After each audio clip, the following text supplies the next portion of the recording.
Hello everyone, welcome back to my YouTube channel Tanisha Pharma Academy. In this video, we will be studying disinfectants. This is the part of microbiology unit number 3, and the topics to be covered in this video are introduction, classification, factors influencing disinfection, factor affecting choice of antimicrobial agents. So, let's start this video. आप सभी को पता है हमने already microbiology unit number 3 के बाकी topics cover कर चुके हैं जैसे कि वायरस और फंगी और आज हम इसी का नेक्स्ट टॉपिक कवर करने जा रहे हैं जो कि है डिसइंफेक्टेंट। ओके, सो स्टार्ट करते हैं। First, introduction. Disinfection. Disinfection is the process of destruction or removal of microorganisms and reducing them to a level not harmful to health. Basically, disinfection एक process है जिसमें हम डिस्ट्रक्शन कर रहे हैं या रिमूवल कर रहे हैं माइक्रो ऑर्गेनिज्म का। हम माइक्रो ऑर्गेनिज्म जो है उनको डिस्ट्रॉय कर रहे हैं, उनका रिमूवल कर रहे हैं, उनको किल कर रहे हैं और उसे एक सर्टेन लेवल तक हम कम कर रहे हैं, रिड्यूस कर रहे हैं उनकी ग्रोथ को, जिससे वो हमारे लिए हार्मफुल ना हो। हार्मफुल ना हो मतलब कि हमारे हेल्थ के लिए हार्मफुल ना हो, मतलब ऐसे लेवल तक हम उसको रिड्यूस कर देंगे जो हमारे नॉर्मल हेल्थ के लिए कोई हार्म ना पहुंचाए वो। Okay, next, disinfection generally kills the sensitive vegetative cells but not the heat resistant endospores. Basically यहाँ ये बोल रहा है कि डिसइंफेक्शन जो प्रोसेस है उसमें हम बेसिकली किल करते हैं सेंसिटिव वेजिटेटिव सेल्स को, ऐसे माइक्रो ऑर्गेनिज्म को जो ऑलरेडी प्रेजेंट है किसी जगह पे, जो कि ऑलरेडी एक वेजिटेटिव सेल्स है, जो लिविंग सेल्स है जैसे कि बैक्टीरिया या वायरस या फंगी। ठीक है, लेकिन हम उन्हें नहीं किल कर सकते जो हीट रेजिस्टेंट एंडोस्पोर्स होते हैं। जैसे कि हमने फंगी के केस में पढ़ा था कि फंगी जब रिप्रोड्यूस होती है तो वो स्पोर्स के थ्रू रिप्रोड्यूस होती है, तो जो स्पोर्स है वो पहले रिलीज होते हैं और फर्दर वो स्पोर्स जो है वो ग्रो करते हैं फंगी में। तो ये जो हीट रेजिस्टेंस एंडोस्पोर्स है, जो स्पोर्स प्रेजेंट होते हैं इनसाइड द बॉडी, उनको किल नहीं करता है डिसइंफेक्शन। ठीक है, okay. If the object is inanimate, lifeless, such as working areas, dishes, benches, etc., then the chemical agent is known as a disinfectant. Basically यहाँ पे ये बोल रहा है कि हम अगर डिसइंफेक्शन का प्रोसेस कर रहे हैं एक ऐसे ऑब्जेक्ट पे जो इनएनिमेट है, जो लाइफलेस है, नॉन लिविंग है, फॉर एग्जाम्पल एरियाज जैसे कि डिशेज हो गई, बेंचेस हो गई, हम इन जनरल रूम की बात कर लें या कोई भी सरफेस की बात कर लें, तो ऐसे केस में जो केमिकल एजेंट है जिसे हम यूज कर रहे हैं for the purpose of disinfection, that will be called as disinfectant. Okay, however, if the object is animate, live, such as a human body tissue, the chemical is known as antiseptic. अब ये बोल रहा है कि if हम disinfection का process जो है वो कर रहे हैं ऐसे ऑब्जेक्ट पे जो एनिमेट है, लाइव है, जो जैसे कि ह्यूमन बॉडी या ह्यूमन टिश्यूज, तो ऐसे ऑब्जेक्ट्स को हम बोलेंगे antiseptic, right? Now, disinfectants are usually bactericidal, but occasionally they may be bacteriostatic. यहाँ पे ये बोल रहा है कि यूजुअली जो डिसइंफेक्टेंट्स होते हैं वो बैक्टीरिसाइडल होते हैं, बैक्टीरियाज को किल कर देते हैं, बट ओकेशनली कई बार ऐसा होता है जो डिसइंफेक्टेंट्स है वो बैक्टीरियोस्टैटिक भी होते हैं।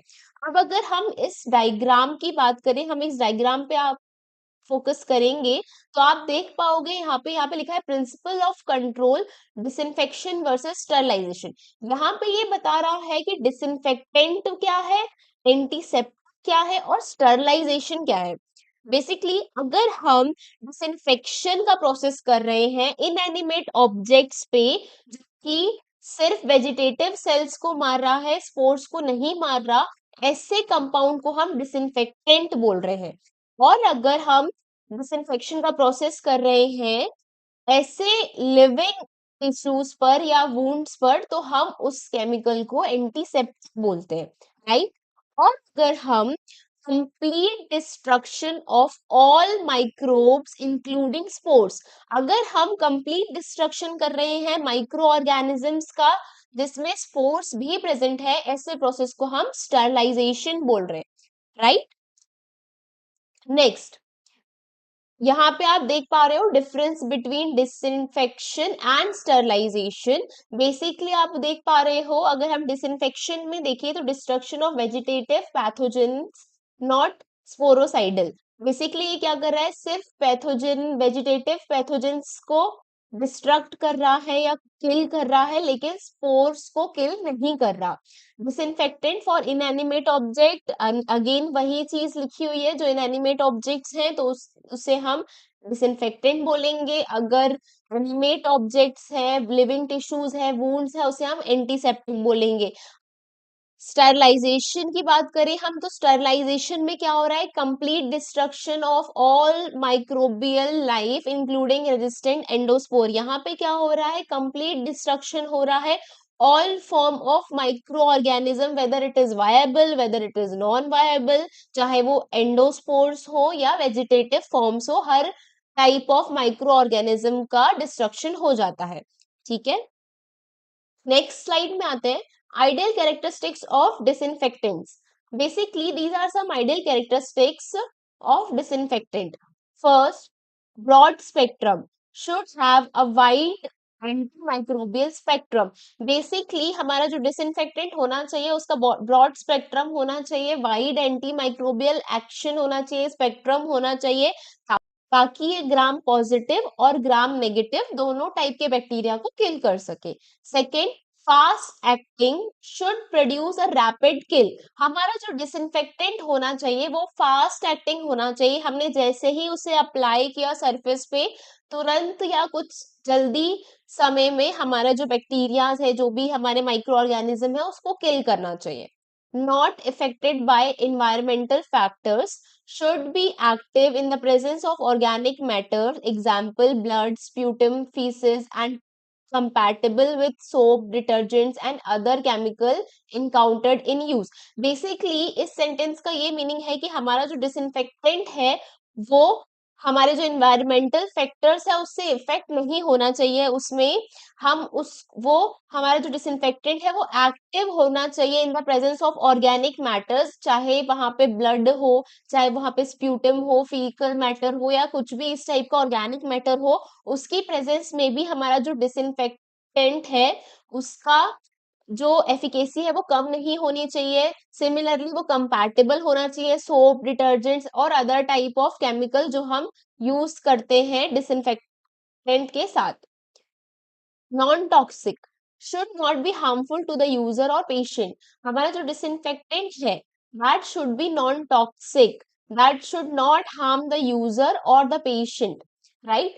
Then surface compatibility, should not corrode instruments and metallic surface and should not cause the deterioration of cloth, rubber, plastic and other materials। Basically यहाँ पे ये कहना चाह रहा है कि हमारे जो डिसइंफेक्टेंट है उसमें सरफेस कंपैटिबिलिटी होनी चाहिए, वो जो डिसइंफेक्टेंट है वो हमारे इंस्ट्रूमेंट के साथ कंपैटिबल होना चाहिए। ऐसा ना हो कि हमने मेटालिक सरफेस या हमारे इंस्ट्रूमेंट में डिसइंफेक्टेंट को अप्लाई किया और वो उसकी सरफेस को करोड कर दे या रस्ट कर दे, रस्टिंग कर दे या खराब कर दे, right.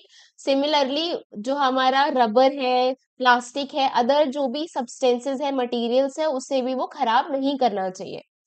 Residual effect on treated surfaces should leave an antimicrobial film on the treated surfaces। Basically हमारा जो डिसइंफेक्टेंट है जब हम इसे यूज करें, अप्लाई करें किसी सरफेस पे, तो उस पे एक फिल्म टाइप का वो फॉर्म कर ले, ताकि जब हमारे बैक्टीरिया या माइक्रो ऑर्गेनिज्म जो ऑलरेडी प्रेजेंट है वो तो किल हो ही जाए, उसके बाद वो कुछ समय तक एक फिल्म टाइप बना के रखे, ताकि फर्दर अगर वो ग्रो करना चाहे या फर्दर बैक्टीरिया ग्रो करना चाहे तो वो कुछ टाइम के लिए उसकी ग्रोथ को इनहिबिट कर पाए।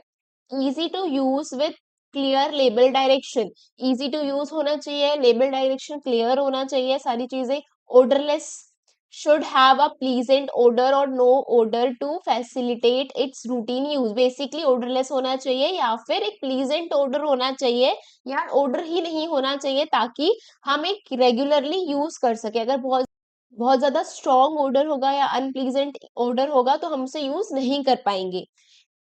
इकोनॉमिकल, बेसिकली डिसइंफेक्टेंट जो है वो इकोनॉमिकल होना चाहिए, बहुत ज्यादा हाई कॉस्ट नहीं होना चाहिए ताकि हम रेगुलर यूज कर सके।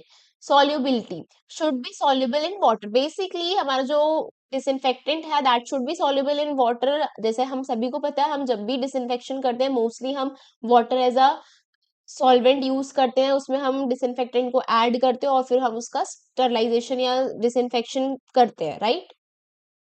Next, classification of disinfectant, basically हम डिसइंफेक्टेंट को अलग अलग क्लासेस में क्लासिफाई कर रहे हैं। कुछ उसके पैरामीटर्स हैं। First, according to the drug and cosmetic rules, rule 126 schedule O, disinfectants are classified as black fluids and white fluids।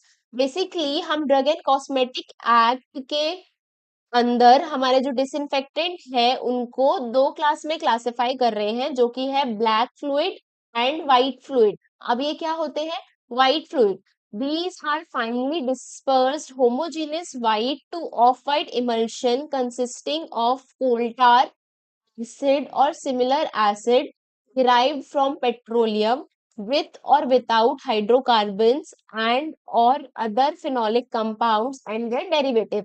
Basically हमारे जो व्हाइट फ्लूइड्स होते हैं ये finally dispersed homogeneous white to off white emulsion होता है, एक type का emulsion होता है जिसमें कोल टार होता है, कोल टार एसिड प्रेजेंट होता है या सिमिलर एसिड प्रेजेंट होता है, जो कि डिराइव्ड होता है पेट्रोलियम से। हमारा जो पेट्रोलियम है उससे डिराइव्ड हो रहा है। इसमें हाइड्रोकार्बन्स भी हो सकते हैं, हाइड्रोकार्बन नहीं भी हो सकते हैं, और अदर फिनोलिक कंपाउंड भी प्रेजेंट होता है और इनके डेरिवेटिव्स भी होते हैं। These are white fluids. Basically white fluids जो है वो homogenous white to off white emulsions होते हैं, right. Black fluids. These are homogeneous dark brown solution of coal tar, acid or similar acid derived from petroleum with or without hydrocarbons and or other phenolic compounds and their derivatives and a suitable emulsifier। Basically यहाँ पे ये बोल रहा है हमारे जो black fluids हैं ये होमोजेनस डार्क ब्राउन सोल्यूशन होते हैं कोल टार, एसिड और अदर सिमिलर एसिड जो कि डिराइव होते हैं पेट्रोलियम से, और इसमें हाइड्रोकार्बन्स भी होते हैं, नहीं भी हो सकता है, फेनोलिक कंपाउंड्स भी हो सकते हैं, उसके डेरिवेटिव्स भी हो सकते हैं, और हम इसमें एक सुटेबल इमल्सिफायर भी ऐड करते हैं।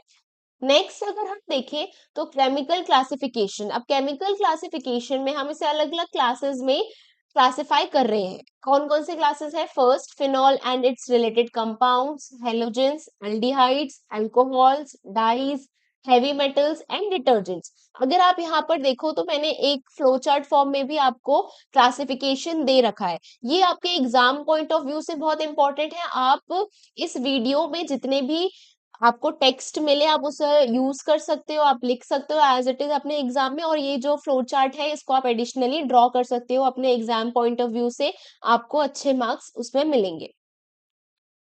नेक्स्ट, अब हम हमारे जो भी केमिकल एजेंट्स हैं उन्हें एक एक करके पढ़ते हैं। First, phenols and it's derivative. Basically phenols के जो डेरिवेटिव्स हैं, हम फिनॉल्स को कार्बोलिक एसिड्स भी बोलते हैं। आप स्ट्रक्चर देख पा रहे हो, बेंजीन रिंग होता है उसके ऊपर एक OH प्रेजेंट होता है। फिनॉल जो है ये फर्स्ट एंटीसेप्टिक है जो डिस्कवर हुआ था, सबसे पहला एंटीसेप्टिक है जो डिस्कवर हुआ था, राइट। मैकेनिज्म जो है फिनॉल का that is destruction of cell membrane and protein precipitation. Basically हमारी जो सेल मेम्ब्रेन है, बैक्टीरिया या फंगस या जो भी माइक्रो ऑर्गेनिज्म है उसकी सेल वॉल को डिसरप्ट करता है, सेल मेम्ब्रेन को डिसरप्ट करता है और प्रोटीन प्रेसिपिटेट कर देता है। बेसिकली प्रोटीन का कोएगुलेशन कर देता है जिससे कि हमारा जो माइक्रो ऑर्गेनिज्म है उसकी डेथ हो जाती है। इसका एग्जाम्पल्स है क्रिसोल, क्लोरहेक्सिडीन, क्लोरोजाइलिनॉल। अब देखो यहाँ पे आपको याद रखने वाली चीजें हैं कि जो हमारा क्रिसोल है, क्रिसोल जो है ये लाइजोल में यूज होता है। क्लोरोहेक्सिडीन एग्जाम्पल है सेवलॉन में, और क्लोरोजाइलिनॉल है डेटॉल में। अब आपसे कोई पूछे क्लोरोजाइलिनॉल किसका केमिकल कॉन्स्टिट्यूएंट है, तो आपको बताना है डेटॉल में प्रेजेंट होता है। ठीक है, ये आपको याद रखना है। Okay, next halogens. हैलोजेंस में हम बेसिकली आयोडीन और क्लोरीन देखेंगे। हम यहाँ पे देख रहे हैं इनका mechanism is strong oxidising agent protein inactivation. Basically हमारे जो हैलोजेंस हैं that are strong oxidising agent, oxidation cause करते हैं और प्रोटीन का इनएक्टिवेशन कर देते हैं, ऑक्सीडेशन कॉज कर देते हैं, जिसकी वजह से प्रोटीन जो है उसका इनएक्टिवेशन हो जाता है और अल्टीमेटली हमारा जो माइक्रो ऑर्गेनिज्म है वो किल हो जाता है। Next, iodine. अब हम ये देख रहे हैं आयोडीन यूज होता है as a disinfectant in skin, antiseptic की तरह यूज हो रहा है आयोडीन। इसका बेटर एग्जांपल है बिटाडीन, राइट। नेक्स्ट, वायरिसाइडल और स्पोरिसाइडल। हमारा जो हेलोजेंस है that are virucidal and sporicidal, ये वायरस को भी किल करते हैं और स्पोर्स को भी किल करते हैं। Next, chlorine firms hypochlorous acid in water used for lab safety water treatment. Basically जो क्लोरीन है ये भी हम यूज कर रहे हैं फॉर डिसइंफेक्शन पर्पस। ये क्या करता है, ये वाटर के साथ मिलके हाइपोक्लोरस एसिड फॉर्म करता है और बेसिकली हम इसे वाटर को ट्रीट करने के लिए या वाटर को डिसइंफेक्ट करने के लिए, वाटर ट्रीटमेंट के लिए यूज करते हैं, लैब्स में भी यूज करते हैं। Next, aldehydes. बेसिकली एल्डिहाइड्स आपको पता है, हम सभी ने पढ़ा है, ऐसे केमिकल कंपाउंड जिसमें जिसका फॉर्मूला होता है RCHO, राइट। अब एल्डिहाइड्स का एग्जांपल जैसे ग्लूटर एल्डिहाइड है, फॉर्मल्डिहाइड है। बेसिकली हम ये एल्डिहाइड्स यूज करते हैं फॉर डिसइंफेक्शन पर्पस। इसका जो मैकेनिज्म ऑफ एक्शन होता है वो होता है alkylating agent acting on amino और हाइड्रोक्सिल ग्रुप। ये क्या करता है, ये अल्काइलेशन करवा देता है जो अमीनो ग्रुप्स हैं या हमारे हाइड्रोक्सिल ग्रुप्स हैं उनका, तो जिसकी वजह से जो हमारा बैक्टीरिया, वायरस और माइक्रो ऑर्गेनिज्म है वो किल हो जाता है। अब हम ग्लूटाराल्डिहाइड की बात करें तो ये क्या करता है, ये sterilise heat sensitive instruments and kill spores in 3 hours. Basically हमारा जो ग्लूटाराल्डिहाइड है ये हीट सेंसिटिव इंस्ट्रूमेंट को स्टरलाइज करने के लिए यूज होता है और ये स्पोर्स को भी किल कर देता है 3 आवर्स में। अगर हम 3 आवर्स तक लगा के रखें तो ये जो हमारे स्पोर्स हैं वो भी किल हो जाते हैं through glutaraldehyde. Formaldehyde, gas और liquid formalin disinfects mattresses and clothing. Basically हम फॉर्मल्डिहाइड का यूज करते हैं टू डिसइंफेक्ट मैट्रेसेस और clothing. Next is alcohol, skin and thermometers. Basically हम अल्कोहल का यूज कर रहे हैं to disinfect skin and thermometers. हमारा जो अल्कोहल है इसका मैकेनिज्म है protein denaturation and lipid damage. Basically ये क्या करता है, ये हमारे माइक्रो ऑर्गेनिज्म का प्रोटीन डीनेचुरेशन कर देता है और लिपिड को डैमेज कर देता है। डीनेचुरेशन मतलब उसका जो नॉर्मल स्ट्रक्चर होता है, जो 3D स्ट्रक्चर होता है, उसको ही ये कंप्लीटली डिस्टर्ब कर देता है और उसके लिपिड को डैमेज कर देता है, जिसकी वजह से माइक्रो ऑर्गेनिज्म डेड हो जाता है।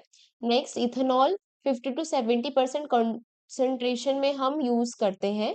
नेक्स्ट जो इसका एग्जाम्पल है वो है isopropyl alcohol, superior bacteriocidal property used for clinical thermometers. Basically isopropyl alcohol जो है ये बैक्टीरियोसाइडल प्रॉपर्टी देता है और हम इसे यूज करते हैं to disinfect clinical thermometers. Next, dyes. Basically अगर हम डाइज की बात करें तो ये बैक्टीरियोस्टैटिक इन नेचर होती है। अगर हम एग्जाम्पल देखें तो एनिलीन डाइज, जिसका एग्जाम्पल क्रिस्टल वॉयलेट है, इसे हम यूज कर सकते हैं for skin and thrust. Thrust क्या होता है, thrust is a type of fungal infection जो कैंडिडा अल्बिकेंस से होता है, तो हम उसको डिसइंफेक्ट करने के लिए यूज कर सकते हैं और as an antiseptic agent use करते हैं। Next is acridine dyes. Basically acridine dyes जो है एक्रीफ्लेविन डाई है, हम इसे यूज करते हैं वुंड्स या ब्लैडर में, right. Next is heavy metals. Heavy metals का जो मैकेनिज्म होता है वो क्या करता है, कोएगुलेट करता है साइटोप्लाज्मिक प्रोटीन्स को। जो प्रोटीन्स हमारे साइटोप्लाज्मिक प्रोटीन्स है उनका कोएगुलेशन करता है बेसिकली, और जिसकी वजह से हमारा माइक्रो ऑर्गेनिज्म डेड हो जाता है। एग्जाम्पल है इसका सिल्वर नाइट्रेट 1%। अब यहाँ पे न्यूबॉर्न आइज इसलिए लिखा हुआ है क्योंकि ये जो सिल्वर नाइट्रेट 1% है ये यूज कर सकते हैं हम टू ट्रीट नियोनेटल ऑप्थेल्मिया। ये एक ऐसी डिजीज है जो एक नाइसीरिया गोनोरिया नाम के बैक्टीरिया की वजह से होती है, जो इन्फेक्ट करती है जो हमारे न्यूबॉर्न बेबीज है उनकी आईज को, राइट। इसके और भी एग्जाम्पल है, जैसे कि मर्करी भी हम यूज कर सकते हैं और कॉपर भी यूज कर सकते हैं। नेक्स्ट, डिटर्जेंट्स या सर्फेक्टेंट्स। बेसिकली अब आपको पता है डिटर्जेंट या सर्फेक्टेंट्स क्या करते हैं, ये सरफेस टेंशन को डिक्रीज करते हैं और जिसकी वजह से हमें हमारा जो डिसइंफेक्शन है वो मिलता है। बेसिकली सर्फिक एक्टिव एजेंट है और ये सर्फेस टेंशन को रिड्यूस कर रहे हैं। इसके एग्जाम्पल देख लो, कैटायनिक डिटर्जेंट्स एग्जाम्पल सिट्रिमाइड, बेंज़ेलकोनियम क्लोराइड। ये जो हमारे दोनों सिट्रिमाइड और बेंज़ेलकोनियम क्लोराइड है, ये मोस्ट इफेक्टिव है, right. Next, mode of action of various disinfectants. अब यहाँ पे हमारे अलग अलग डिसइंफेक्टेंट दिए हुए हैं और इसके मोड ऑफ एक्शन दिए हुए हैं, तो आप इस टेबल को भी बना सकते हो शॉर्ट में। एग्जाम्पल पढ़ लेते हैं। अल्कोहल, बेसिकली अल्कोहल का जो मोड ऑफ एक्शन है that is protein denaturation and lipid damage. Alcohol क्या करता है, प्रोटीन का डीनेचुरेशन करता है। आप देख सकते हो ये जो प्रोटीन की बाइलेयर है इसको डिस्टर्ब कर रहा है और लिपिड को डैमेज कर रहा है। फिनॉल, फिनॉल क्या करता है, membrane disruption and protein precipitation. हमारी जो मेम्ब्रेन्स है उनको ब्रेक कर रहा है और जो प्रोटीन है उसको प्रेसिपिटेट करा रहा है। Next, mercury and silver. Basically mercury and silver क्या कर रहा है, साइटोप्लाज्मिक प्रोटीन कोएगुलेशन, जो भी साइटोप्लाज्मिक प्रोटीन है उसको कोएगुलेट करा देता है, ठीक है। नेक्स्ट, आयोडीन, आयोडीन का मैंने आपको बताया था ऑक्सीडेशन कॉज करता है जिसकी वजह से प्रोटीन इनएक्टिवेशन होता है। Next is chlorine, chlorine cellular oxidation inhibition. Chlorine क्या करता है, सेलुलर ऑक्सीडेशन जो होता है उसको ही इनहिबिट कर देता है। Glutaraldehyde, denaturation of protein, again ये क्या कर रहा है, प्रोटीन का जो जनरल स्ट्रक्चर है उसको डिस्टर्ब कर रहा है और जिसकी वजह से बैक्टीरिया या वायरस या जो भी माइक्रो ऑर्गेनिज्म है वो किल हो जाता है। Next, chemical disinfectant and their use. अब मैंने यहाँ पे कुछ केमिकल डिसइंफेक्टेंट दे रखे हैं, उनके मैकेनिज्म है और उनका प्राइमरी यूज क्या है वो दे रखा है, ठीक है। तो देख लेते हैं। Aldehyde, for example glutaraldehyde, basically these are used in surgical instrument sterilisation. Basically हम सर्जिकल इंस्ट्रूमेंट के स्टरलाइजेशन के लिए इसे यूज करते हैं, ये स्पोरोसाइडल होता है क्योंकि, ठीक है। स्पोरोसाइडल मतलब ये स्पोर्स को भी किल कर देता है।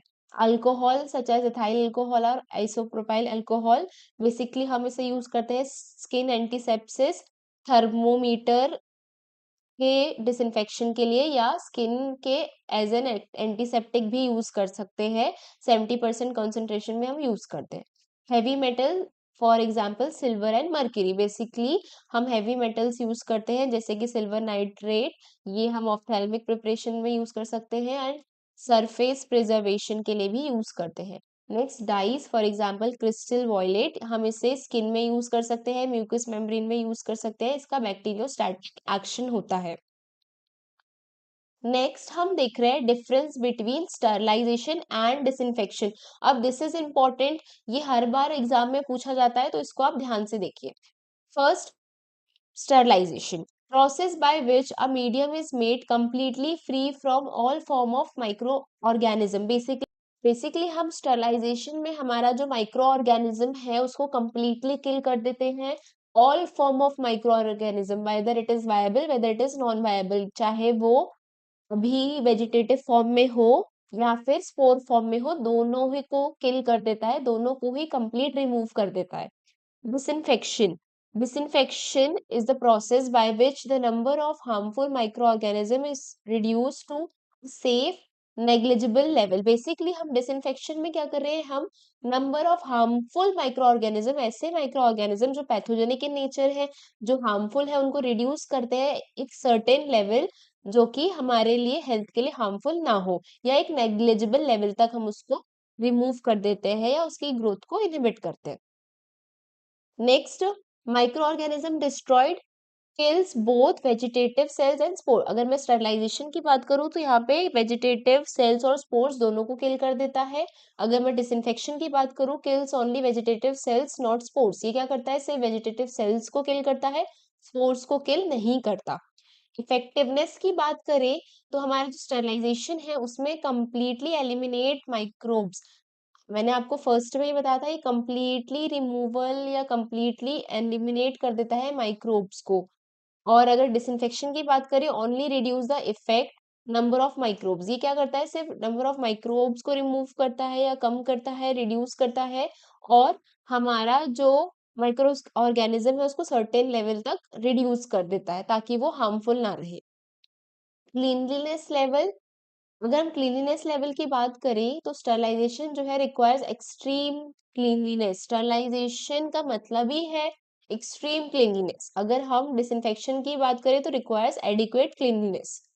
मेथड यूज, अब हम स्टरलाइजेशन में कौन कौन सी मेथड यूज कर सकते हैं, combination of heat, eradication, high pressure, chemical and physical methods. Sterilisation के बहुत सारे तरीके होते हैं, केमिकल यूज कर सकते हैं, हीट यूज कर सकते हैं, रेडिएशंस यूज कर सकते हैं, हाई प्रेशर यूज कर सकते हैं, केमिकल फिजिकल मेथड, बहुत सारे मेथड हम यूज करते हैं, ठीक है। डिसइंफेक्शन में बेसिकली हम केमिकल मेथड्स ही यूज करते हैं, हम केमिकल्स ही यूज कर रहे हैं डिसइंफेक्शन के लिए।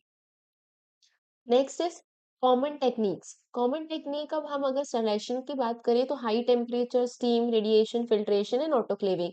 हम ऑटोक्लेविंग करके स्टरलाइजेशन करते हैं, जैसे टेम्परेचर राइज होता है, स्टीम भी होती है, रेडिएशन के थ्रू भी कर सकते हैं, केमिकल स्टरलाइजेशन भी कर सकते हैं, फिल्ट्रेशन भी कर सकते हैं, तो अलग अलग मेथड्स होती हैं। लेकिन अगर हम डिसइंफेक्शन की बात करें तो हम इसमें सर्टेन केमिकल्स यूज करते हैं, जैसे कि phenol, alcohol, chlorine, iodine, hydrogen peroxide etcetera. Now use on wounds, अब हम स्टरलाइजेशन जो है can not be use on living tissue. हम स्टरलाइजेशन में लिविंग टिश्यूज का स्टरलाइजेशन नहीं कर सकते, में हार्म हेल्दी सेल्स। अब क्या हो रहा है, जो स्टरलाइजेशन है उसमें तो ऑल फॉर्म ऑफ वायबल और एंड नॉन वायबल जो भी ग्रोथ होगी सब डेड हो जाएगा, तो हमारा जो हेल्दी सेल्स है वो भी मर जाएंगे। इसलिए हम स्टरलाइजेशन लिविंग टिश्यूज पे नहीं कर सकते। लेकिन हम डिसइंफेक्शन जो है वो वूंड्स या हमारे जो भी लिविंग टिश्यूज है उसका डिसइंफेक्शन कर सकते हैं। और ऐसे केमिकल जो हम लिविंग सेल्स पे यूज करते हैं उन्हें हम एंटीसेप्टिक बोल रहे थे, ठीक है। Example hydrogen peroxide, rubbing alcohol etcetera. Purpose क्या है, स्टरलाइजेशन का पर्पस है use primarily for medical and research purposes. हम मेडिकल और रिसर्च पर्पसेस के लिए यूज करते हैं, लैब्स में यूज करते हैं। नेक्स्ट, डिसइंफेक्शन में हम डेली लाइफ में यूज करते हैं, हेल्थ केयर सेटिंग्स में भी यूज करते हैं। Example, sterilisation of surgical instrument by autoclaving, हम जो सर्जिकल इंस्ट्रूमेंट्स है उसका ऑटोक्लेविंग के थ्रू स्टरलाइजेशन करते हैं। और डिसइंफेक्शन के एग्जाम्पल की बात करूँ तो pasteurisation, disinfection of urinals, cleaning of surfaces. Factors influencing disinfection. The rate and extent of antimicrobial action of chemical disinfectants are influenced by a number of factors. Basically, जो हमारा rate of extent है antimicrobial action का, जो हमारे chemical disinfectant है उसका, ये influence होता है बहुत सारे factors के through, जैसे कि concentration of disinfectants, temperature, time of contact, pH of the environment, surface tension, formulation of disinfectant, chemical structure of disinfectant, type and number of microorganism present, interfering substance in the environment, potentiation, synergism and antagonism of disinfectants. Basically, ये 10 factors हैं जिनके through हमारा जो disinfection का process है वो influence हो सकता है, राइट। आप यहाँ पे ये डायग्राम्स भी देख पा रहे हो, आप इन्हें भी यूज कर सकते हो अपने एग्जाम पॉइंट ऑफ व्यू से। नेक्स्ट हम एक एक फैक्टर्स को पढ़ते हैं डिटेल में। Concentration of disinfectant, basically concentration of disinfectant में यही बताता है कि जितना ज्यादा डिसइंफेक्शन का कंसंट्रेशन होगा उतना ज्यादा अच्छा डिसइंफेक्शन होगा। मतलब जितना ज्यादा डिसइंफेक्टेंट का कंसंट्रेशन हम यूज करेंगे, जितने अच्छे कंसंट्रेशन में हम डिसइंफेक्टेंट यूज करेंगे उतना ज्यादा हमें डिसइंफेक्शन अच्छा मिलेगा, राइट। इसमें यही कहा है, the rate of killing of micro organism varies directly with the concentration of disinfectant, however the effectiveness is generally related to the concentration exponentially not linearly। Basically जैसे जैसे हम डिसइंफेक्शन का concentration जितना ज्यादा यूज करेंगे उतना ज्यादा अच्छा हमें डिसइंफेक्शन मिलेगा, लेकिन जैसे जैसे concentration कम होता जाएगा हमारा जो डिसइंफेक्शन का ग्राफ है वो एक्सपोनेंशियली डिक्रीज होता जाएगा, ना कि लीनियर नहीं होगा। लीनियर में एक स्ट्रेट लाइन मिलती है और ये एक्सपोनेंशियली डिक्रीज हो रहा है, right? There is an optimum concentration of phenol at about 1%. Beyond this concentration, the disinfecting effectiveness become less. अब जो हमारा optimum concentration है of phenol that is 1%, इसके अगर हम फिनॉल इससे कम यूज करते हैं कॉन्सेंट्रेशन में, तो जो इसका डिसइंफेक्टिंग इफेक्टिवनेस है वो कम हो जाती है। The dilution coefficient can be calculated from the following equation. हम क्या है, डाइल्यूशन इक्वेशन को कैलकुलेट कर सकते हैं by this equation, n is equals to log T2 minus T1 upon log C1 minus log C2। अब यहाँ पे n क्या है, कॉन्सेंट्रेशन एक्सपोनेंट और dilution coefficient for the disinfectant, ये n है dilution coefficient for the disinfectant, where T1 is the death time with disinfectant concentration C1। Basically यहाँ पे ये बोल रहा है कि T1 जो है वो डेथ टाइम है जब कंसंट्रेशन C1 था, T2 डेथ टाइम है जब कंसंट्रेशन C2 था। तो जैसे जैसे कंसंट्रेशन हमारा कम होता गया, वैसे वैसे हमारा डेथ का जो टाइम है वो भी कम होता गया। तो यही ये ग्राफ बता रहा है, ठीक है। Next, temperature. The rate of disinfection normally increases with the temperature. The effect of temperature on bactericidal activity may be expressed quantitatively by means of a temperature coefficient. Basically, ये बोल रहा है कि जैसे जैसे टेम्परेचर इंक्रीज होगा वैसे वैसे हमारा डिसइंफेक्शन जो है वो बढ़ता है, ठीक है। मतलब जैसे जैसे ज्यादा टेम्परेचर होगा वैसे वैसे माइक्रो ऑर्गेनिज्म ज्यादा किल होंगे। और हम इसको एक टेम्परेचर कोफिशिएंट के थ्रू भी दिखा सकते हैं, डिस्क्राइब कर सकते हैं इस इक्वेशन के थ्रू। Q10 is equals to activity increase per 10 degree rise. अब यही हमारा टेम्परेचर कोफिशिएंट है, ठीक है। और जैसे हमारा जो फिनॉल का टेम्परेचर कोफिशिएंट है वो 4 होता है। बेसिकली जैसे जैसे टेम्परेचर बढ़ता है वैसे वैसे आपका जो डिसइंफेक्शन है वो भी बढ़ेगा। Next, time of contact. Sufficient time of contact must be allowed for the disinfectant to exert its action. It is shown that the principle of first order kinetics may be applied to the disinfection process and the rate or the velocity constant. K is a measure of the efficacy of the disinfectant. Basically, हमारा जो disinfection है या disinfection का process है, वो करने के लिए जो हमारा डिसइंफेक्टेंट है उसको प्रॉपर टाइम ऑफ कांटेक्ट की जरूरत है। प्रॉपर टाइम ऑफ कांटेक्ट मतलब कि हमारा जो डिसइंफेक्टेंट है उसको एक प्रॉपर टाइम तक हमारा जो, ये मान लो ये सपोज दैट ये टेबल है, तो इस टेबल के सरफेस पे हमारा जो डिसइंफेक्टेंट है, ये हमारा डिसइंफेक्टेंट है, ये प्रॉपर बहुत देर तक या एक प्रॉपर टाइम ऑफ कांटेक्ट इसको मिलना चाहिए, तभी ये क्या कर सकता है, ये किल कर पाएगा माइक्रो ऑर्गेनिज्म को। अगर हमने क्या किया, हमने डिसइंफेक्टेंट इसमें लगाया और फिर इसको रिमूव कर दिया, तो क्या होगा, हमें प्रॉपर टाइम ऑफ कांटेक्ट नहीं मिलेगा और जो है माइक्रोबियल ग्रोथ नहीं खत्म होगी। अगर हमें प्रॉपर टाइम ऑफ कांटेक्ट मिला तो ही हमारी जो ग्रोथ है या जो हमारा बैक्टीरिया है वो किल हो पाएगा, ठीक है। अब हम देख लेते हैं फर्स्ट ऑर्डर काइनेटिक को, ये फॉलो करता है। रेट कांस्टेंट का फॉर्मूला है k is equals to 1/t log n naught upon N T, जहाँ पे N naught is initial microbe, N T is final microbe, ठीक है। k जो है वो डिसइंफेक्टेंट की एफिकेसी को बता रहा है। t is time for the viable count to fall from N naught to N T, T वो टाइम है जितने में हमारा जो बैक्टीरिया काउंट है वो एन नॉट से एन टी तक पहुंच गया। Next, pH of the environment. Change of pH during the disinfection process can affect the rate of growth of inoculum. Basically जैसे जैसे हमने पढ़ा था कि पीएच जो है वो इम्पोर्टेंट होता है for the growth of micro organism. अगर फेवरेबल पीएच नहीं होता है तो माइक्रो ऑर्गेनिज्म ग्रो नहीं होता। तो हमें अगर इन्वायरमेंटल चेंजेस के थ्रू मान लो अगर पीएच भी चेंज होता है तो हमारा जो बैक्टीरिया है वो ग्रो भी कर सकता है, नहीं भी ग्रो कर सकता है, ये डिपेंड करता है। सिमिलरली ऐसा भी होता है कि हमारा जो केमिकल है, जो डिसइंफेक्टेंट है जिसे हम यूज कर रहे हैं, वो अलग अलग पीएच में या तो इनएक्टिवेट हो जाए या कुछ प्रॉब्लम आ जाए, इसलिए पीएच बहुत इंपॉर्टेंट होता है डिसइंफेक्शन प्रोसेस के लिए। A pH of 6 to 8 is optimal for the growth of many bacteria and the rate of growth declines on either side of the range. Basically 6 to 8 जो है आपको बताया था ऑप्टिमल pH होता है for growth of many bacterias. इस pH के अलावा अगर pH कम भी होगा तो भी डिसइंफेक्शन हो सकता है, pH ज्यादा भी होगा तो भी डिसइंफेक्शन हम अचीव कर सकते हैं। Phenolic and acidic antimicrobial agent usually have greatest activity in acidic condition। अब जो हमारे phenolic और acidic antimicrobial agent है इनकी activity increase हो जाती है in acidic condition, ठीक है। Acridine dyes and quaternary ammonium compounds are usually more active in alkaline than in acidic solution। Basically हमारे जो acridine dyes है या quaternary ammonium compounds है ये alkaline environment में ज्यादा अच्छा action देते हैं। Next is surface tension.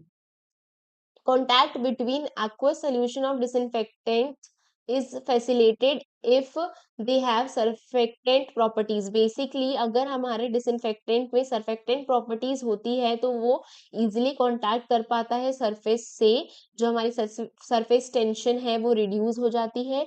This helps in absorption of surface active disinfectant or the surfaces of the cell as well as in wetting and spreading properties of the solution. Basically ये help करता है उसकी स्प्रेडेबिलिटी के लिए और वो जल्दी absorb हो जाए जिसकी वजह से जल्दी हमारा डिसइंफेक्शन अचीव हो पाए। Combination of soap with crude phenol carbolic acid has excellent disinfectant properties. Basically हम एक कॉम्बिनेशन जो सोप का या हम क्रूड फिनॉल का बनाते हैं इसकी एक्सीलेंट डिसइंफेक्टिंग प्रॉपर्टीज होती है। सोप जो है वो क्या करेगा, वो सरफेस टेंशन को रिड्यूस कर देगा, सिमिलरली जिसकी वजह से टाइम ऑफ कांटेक्ट जो है वो बढ़ जाएगा, जिसकी वजह से कॉन्सेंट्रेशन बढ़ जाएगा और जिसकी वजह से डिसइंफेक्शन हमें अच्छे से अचीव हो जाएगा। आप ये देख सकते हो, आप ये डायग्राम भी बना सकते हो फॉर पीएच, आप दिस डायग्राम को रेफर कर सकते हो और सरफेस टेंशन के लिए आप इस डायग्राम को रेफर कर सकते हो। Next, formulation of disinfectant. Basically अब फॉर्मुलेशन ऑफ डिसइंफेक्टेंट भी एक इम्पॉर्टेंट रोल प्ले करता है हमारे डिसइंफेक्शन में। हमारा जो डिसइंफेक्टेंट है वो किस चीज का बना है या उसमें क्या क्या केमिकल कॉन्स्टिट्यूएंट प्रेजेंट है वो भी इम्पॉर्टेंट है। फॉर्मुलेशन में भी important for the effective use of disinfectant. Effectiveness of chlorhexidine and quaternary ammonium compound में be greater in 70% alcohol than in aqueous solution. Basically ये बोल रहा है कि हमारा जो क्लोरहेक्सिडीन है ये क्वाटरनरी अमोनियम कंपाउंड है, ये 70% अल्कोहल के साथ अच्छा एक्शन देते हैं rather than aqueous solutions. Iodine is virtually insoluble in water and is dissolved in alcohol. Potassium iodide solution और solution of surface active agent. हमारा जो आयोडीन है वो इनसॉल्युबल होता है वाटर में वर्चुअली, इसलिए हम क्या करते हैं इसको डिसॉल्व करते हैं अल्कोहल या पोटेशियम आयोडाइड के साथ या फिर सॉल्यूशन ऐसा जो सरफेस एक्टिव एजेंट का सोल्यूशन होता है उनके साथ, ठीक है। The presence of suitable surfactant can moderate the staining and corrosive properties of iodine and increase the stability of the preparation. Basically अगर हम सरफेस एक्टिव एजेंट यूज कर रहे हैं, एक सुटेबल सर्फेक्टेंट यूज कर रहे हैं तो वो क्या करेगा, वो एक मॉडरेट स्टेनिंग प्रोवाइड करेगा और जो हमारी corrosive प्रॉपर्टी है आयोडीन की तो उससे भी उसको प्रोटेक्ट करेगा और एक स्टेबिलिटी प्रोवाइड करेगा हमारे सोल्यूशन को। For convenience and economy, it is essential to formulate a disinfectant solution to be concentrated as possible, which is suitable for dilution with water immediately before use। Basically हम क्या करते हैं, economic होने के लिए और हम इजी टू यूज करने के लिए क्या करते हैं, हम ऐसा कॉन्सेंट्रेटेड सोल्यूशन बनाते हैं और फिर फर्दर हम उसको डाइल्यूट करके यूज कर सकते हैं। Chemical structure of disinfectant. Chemical structure of compound effect the disinfectant activity. Basically जो केमिकल स्ट्रक्चर होता है डिसइंफेक्टेंट का वो भी कहीं ना कहीं इफेक्ट कर रहा है डिसइंफेक्टेंट एक्टिविटी को। Substitution of alkyl chain up to 6 carbon in length in para position to phenolic group increases activity but greater than 6 carbon in length decreases water solubility and disinfectant activity. Basically carbon chain जो होती है, अगर हम phenolic group में carbon chain का incorporation कर दे up to 6 carbon तो ये क्या करेगा, ये इंक्रीज करता है एक्टिविटी को। लेकिन अगर मैंने 6 से ज्यादा कार्बन चेन लगा दिया तो ये क्या करेगा, वाटर सॉल्युबिलिटी उसकी कम कर देगा और उसकी डिसइंफेक्टेंट एक्टिविटी भी कम कर देगा। Generally, halogen increases the antibacterial activity of phenol, but nitration increases antibacterial activity and systemic toxicity also. Basically, जो halogens है वो increase करते हैं antibacterial activity of phenol, but अगर हम नाइट्रेशन उसमें कराएंगे तो उसकी वजह से क्या होता है, antibacterial activity तो हो रही है लेकिन ये systemic toxicity भी cause कर रहा है। Next, type and number of microorganism present. अब ये भी डिपेंड करता है कि कितने type of microorganism present है और कितना number of microorganism present है, वो भी डिपेंड करेगा डिसइंफेक्शन अच्छे से होगा या नहीं उस पर। The efficacy of disinfection greatly depends on the nature and the number of contaminating microorganism and especially on the presence and absence of bacterial spores. Basically अगर नंबर ऑफ कंटामिनेटिंग ऑर्गेनिज्म जो है वो कम है तो डिसइंफेक्शन अच्छे से achieve होगा। वहीं अगर जो हमारा बैक्टीरियल स्पोर्स है वो एब्सेंट है तो भी डिसइंफेक्शन अच्छे से अचीव होता है। It can be seen that most vegetative bacteria are rapidly killed by most chemical disinfectant. हमने बताया कि जो बहुत सारे वेजिटेटिव बैक्टीरिया हैं वो इजीली किल हो जाते हैं हमारे केमिकल डिसइंफेक्टेंट के यूज से। Bacterial spores are difficult to destroy but some disinfectant example aldehyde are sporicidal. हमारे जो बैक्टीरियल स्पोर होते हैं मैंने आपको बताया ये डिफिकल्ट टू डिस्ट्रॉय होते हैं, लेकिन कुछ ऐसे डिसइंफेक्टेंट भी हैं जो इनको भी किल कर देते हैं, फॉर एग्जांपल एल्डिहाइड जो स्पोरोसाइडल होते हैं। Interfering substances in the environment. अब ऐसे कुछ इंटरफेयरिंग सब्सटेंस जो एनवायरनमेंट में प्रेजेंट होते हैं जो अफेक्ट करता है हमारे डिसइंफेक्टेंट के एफिकेसी को, वो है material such as blood, body fluid, pus, milk, food residues और कोलोइडल प्रोटीन में reduce the effectiveness of disinfectant if present in small amount. The presence of oil and fat markedly reduces the disinfecting ability of phenolics. Basically जो हमारे कुछ organic materials है जैसे कि blood, body fluid, pus, milk या food residue, ये क्या करते हैं, ये रिड्यूस कर सकते हैं इफेक्टिवनेस ऑफ हमारे डिसइंफेक्टेंट की इफेक्टिवनेस को कम कर देते हैं अगर ये प्रेजेंट है स्मॉल अमाउंट में। तो सिमिलरली अगर हम ऑयल और फैट अगर प्रेजेंट है तो इसकी वजह से जो फिनोलिक डिसइंफेक्टेंट होते हैं उसकी एफिकेसी भी कम हो जाती है। Potentiation, synergism and antagonism of disinfectant. अब सिनर्जिज्म क्या होता है कि किसी की प्रेजेंस में, किसी एक ड्रग की प्रेजेंस में दूसरी ड्रग की एफिकेसी या उसकी पोटेंसी बढ़ जाना। एंटागोनिज्म क्या होता है, एक ड्रग के प्रेजेंट होने की वजह से दूसरी ड्रग की इफेक्ट का कम हो जाना। Potentiation of a disinfectant leads to enhanced antimicrobial activity. Synergistic effects are often shown by two antimicrobial agents, which is giving an increased activity. Basically, potentiation क्या हो रहा है, उसकी potency increase हो रही है disinfectant की। अगर हम दो ऐसे कंपाउंड लेते हैं जिनकी अच्छी एंटीमाइक्रोबियल एक्टिविटी है तो हमें एक सिनर्जिस्टिक इफेक्ट मिलता है। अगर हम दो ऐसे कंपाउंड ले लेते हैं जिनमें आपस में कंपैटिबिलिटी नहीं है तो क्या होगा, हमें एंटागोनिज्म इफेक्ट मिलेगा। एक के प्रेजेंस होने पर दूसरे की एक्टिविटी रिड्यूस हो जाती है। नेक्स्ट है factors affecting choice of antimicrobial agent. Basically हम कौन कौन से फैक्टर्स हैं जो इफेक्ट करते हैं चॉइस ऑफ एंटीमाइक्रोबियल एजेंट, हम कौन कौन से एंटीमाइक्रोबियल एजेंट को यूज कर सकते हैं, किन टाइम पे यूज कर सकते हैं और कैसे हम उसे सिलेक्ट कर सकते हैं। Selection of the most appropriate anti microbial compound for specific practical application depends on properties of the chemical agent, environment, types of microorganism, intended application, toxicity and cultural state. Basically हमारा जो chemical है उसकी property कैसी है वो उस पर depend करेगा, एनवायरमेंट कैसा है उस पर डिपेंड करेगा, टाइप ऑफ माइक्रो ऑर्गेनिज्म कौन सा है उस पे भी डिपेंड करेगा कि हम कौन सा टाइप ऑफ डिसइंफेक्टेंट यूज करेंगे। हमारा जो एप्लीकेशन है वो क्या है उस पे भी डिपेंड करेगा, हमें क्या अचीव करना है, हमें बैक्टीरियोसाइडल इफेक्ट चाहिए, बैक्टीरियोस्टैटिक इफेक्ट चाहिए, हमें स्पोरोसाइडल इफेक्ट चाहिए, उसके अकॉर्डिंग हम यूज करेंगे या चूज करेंगे। देन हमें टॉक्सिसिटी कॉज तो नहीं हो रहा है उसके हिसाब से हम भी चूज कर सकते हैं, और कल्चरल स्टेट क्या है उसके हिसाब से भी हम चूज कर सकते हैं। अब अगर हम हर एक फैक्टर की बात करें तो first, properties of chemical agent. Rate and extent of chemical reaction depend on concentration, temperature, pH and formulation.